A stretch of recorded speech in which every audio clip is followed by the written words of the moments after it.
Hello student, today I am taking the class 8 social science history, the chapter number 3 ruling the countrysides. Today we will study how the company becomes the Diwan, how the company collect the revenues, why they have to need to some improve in agriculture, what type of problems came, what are the permanent settlement in 1793, a new system is revived, what is called Mahalwari system, second Monroe system, and all is not well. That we are going to be study today. My dear student, do you know earlier we studied that how a British company entered as a small company and how they had captured and started ruling in India, and they made the so many policies. Now in this topic you just see when the British came into when the British came into India, village were during that time they came to India. What is the condition of our farmers in the village and everywhere in India? You see, villages were self-sufficient units. They are doing very well, they are earning well. And most of the things that the villagers needed and were produced in the village itself, so they no need to go anywhere. Do you know the farmer they had their own land and they cultivated and he could not be evicted, and he paid a small part is produced. During that time the farmer is giving whatever they produce in their land, they are something they are giving to some part they are giving to the king. Now what happened during that time? If the crops fail due to some natural calamities such as flood, droughts, the king reduced the land revenue or sometimes totally wrote it off. So see how they are living, they are earning the money and living happily. But what happened later? Now when the British entered in India, the coming of the British, however, it changed the whole situations of the farmer. And now they went to the debt. How? See, revenue began to be collected by the agents of the company during that time when the company established their power. So they started collecting the revenue. How they are collecting this revenue? By the agents. Do you know? It was fixed and had to be paid cash, not the crops. They have to pay cash. These rules they made, and no concession was given even during years when crops fail. Means either fail or nothing there, but they have to be paid. This type of rules are made by the company. So you have seen the situation of our farmers when these Britishers started controlling all of them. Now what happened when the company becomes Diwan? See, on 12th August 1765, the Mughal Emperor Shah Alam II, he appointed the East India on 12th August 1765, the Mughal Emperor Shah Alam II appointed the East India Company as the Diwan of Bengal. Thus the company became the chief financial administrator of the territory of Bengal, means all will be under their hand. So the company could now, what the power they get? The company could now administer the land and revenue resource of the Bengal will be under their control. So the revenue from Bengal could be utilized, where they can utilize, could be utilized to meet the growing expenses of the company. So they are using this revenue in this way. What they done later? See, over the years, now company officials, they understood that the importance of those who had ruled the countrysides in the past, and they had enjoyed the authorities and prestige. That is why those who had local power, so they had to be controlled, but they could not be entirely eliminated. So what they done? They started taking the revenue of the company. How they started taking this? Say, now as you know, the company had become the Diwan, they become the Diwan, but still saw itself as primarily as a trader. So what happened? They want a large revenue income, but was unwilling to set up any regular system for how they will assess and collect this. So the effort was to increase revenue. They are busy in how they can increase this revenue because it is a big source of income. Much as it could buy and fine, how they buy fine cotton and silk cloth as cheaply as possible. So what happened when they sell into the other countries, though they will get good amount of money. Within 5 years, what happened? The value of goods bought by the company of the Bengal, it will be double because they started this policy. So before 1865, the company had purchased goods in India. They started these from India, and what they buy? How? They importing gold and silver from Britain. So now the revenue collected, the Bengal could finance the purchase of goods for exports. Now what happened? As the company established itself, when they established itself in India, there was a lot of changes done in Bengal. What type of changes during that time? Do you know? When there were changes during that time, the Bengal was facing deep economic crisis. Second one, artisans were being forced. They are forced to sell goods to the company at low prices, and hence most of them were deserting their villages because they will not sell to anyone. They have to only sell the goods to these company. Third, patients were unable to pay the dues that were being demanded for them.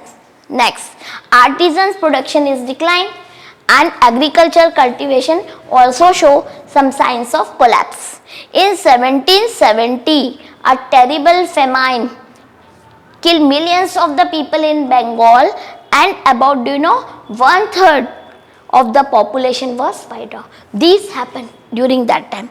Now, what they have to do to improve this revenue and collect more revenue? So they thought they need to improve agriculture.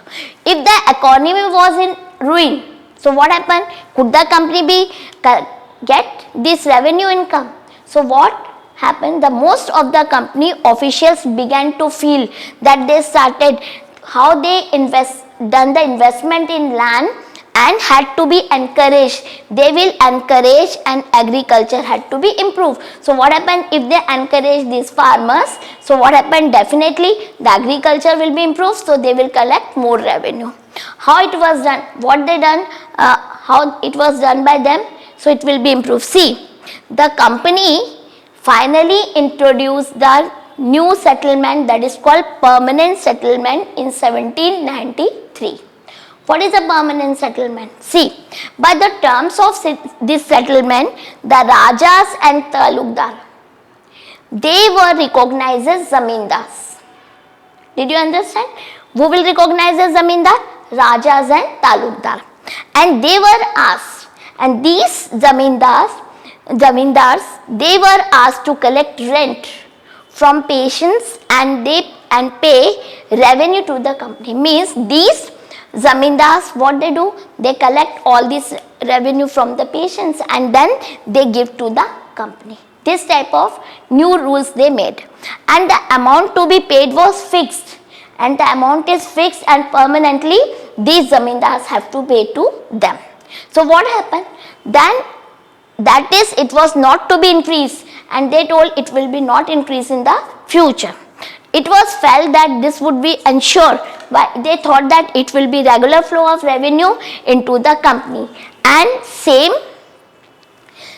time it encouraged Zamindars to invest in improving the land.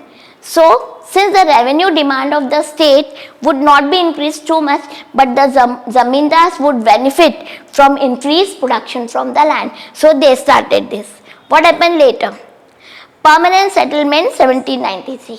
According to this, that I already explained, the Rajas and Talukdar, they were recognized as a Zamindar and was asked to collect rent from the patients and pay revenue to the company. Do you know?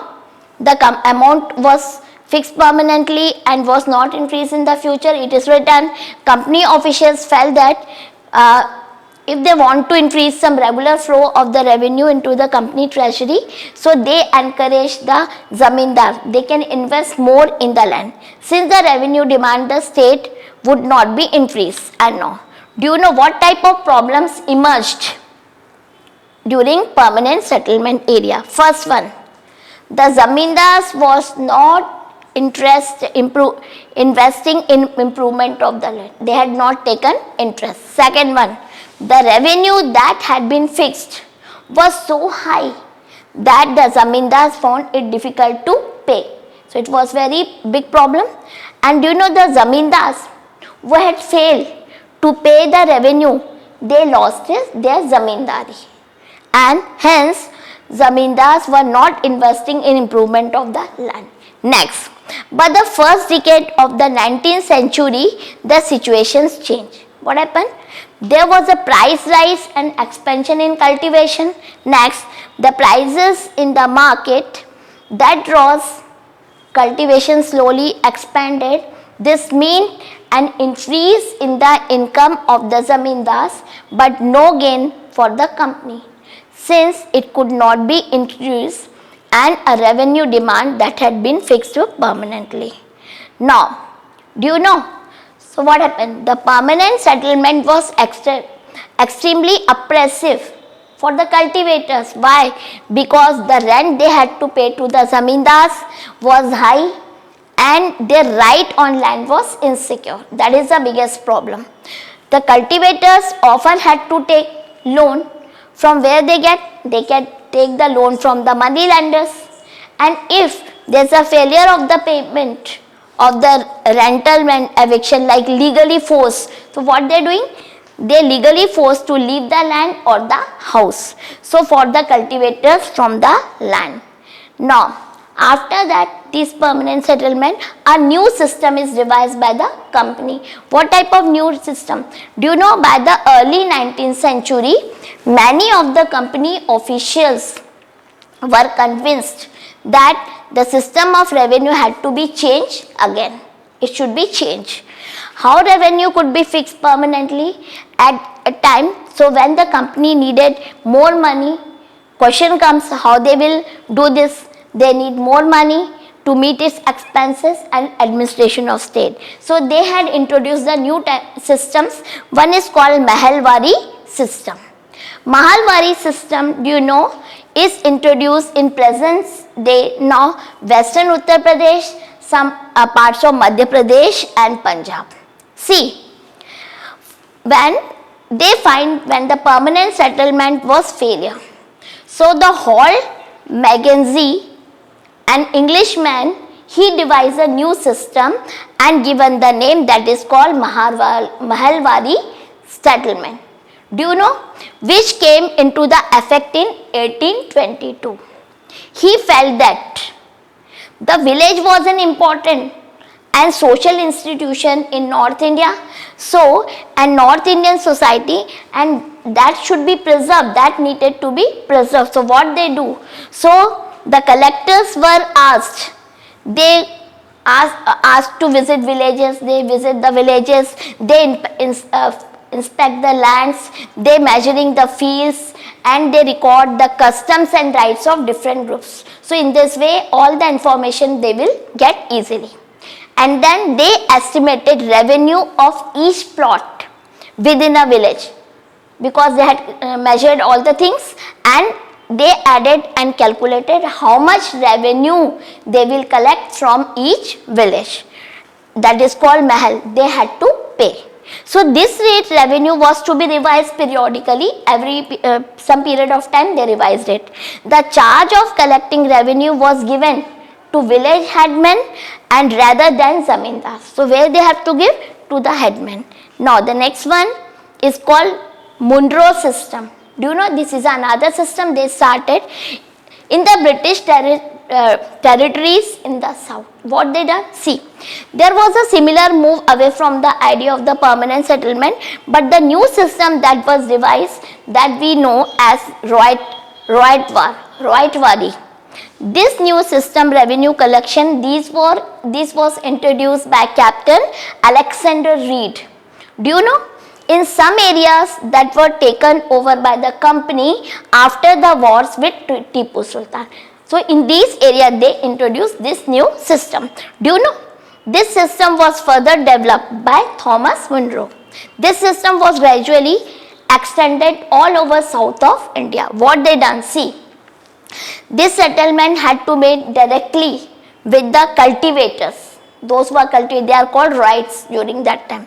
This new system proved to be failure, but it was failed because the company had to improve this system in order to, why they want? Because they want to increase the income from the land, and but its purpose was not to solve, because why it is not solved? Because the farmer was recognized as owner of the land, and as long as he paid the land revenue, so the revenue was fixed according to the fertility of the soil. But what happened after these two systems? All was not well. Nothing was well. By introducing this type of system, all the life of these villagers, farmers are destroyed. And what are its impacts? See this. Within a few years after the new system was imposed, it was clear that all is not well with them. Some of them are too much humiliated, exploited, their life will be destroyed. Driven by the desire to increase the income from the land, revenue official fixed too high revenue demand. So how they will give this? And patients were unable to pay. Because they are not able to pay, rice fled countryside and village become deserted in many regions. Some optimistic officials had imagined that a new system would transform these patients into right enterprising farmers. But this does not happen. What are its impact of this system? Do you know? The land revenue settlement that is introduced by the company improvised the patients. Land now becomes, so what happened? The land now becomes sellable commodity, and which could be bought or sold at mortgage. This had deep impact on rural life and the economy of the country. So did you understand this topic early, how these a small company entered in India, how they established their power? After that, see how they started taking, they made the plan to collect more and more money. So what they done? They had made the system to collect the revenue. By this they can make. Now my dear students, we will study in the next class that what type of crops they pressurize the farmers to grow, by which they can get more and more money from India. Thank you.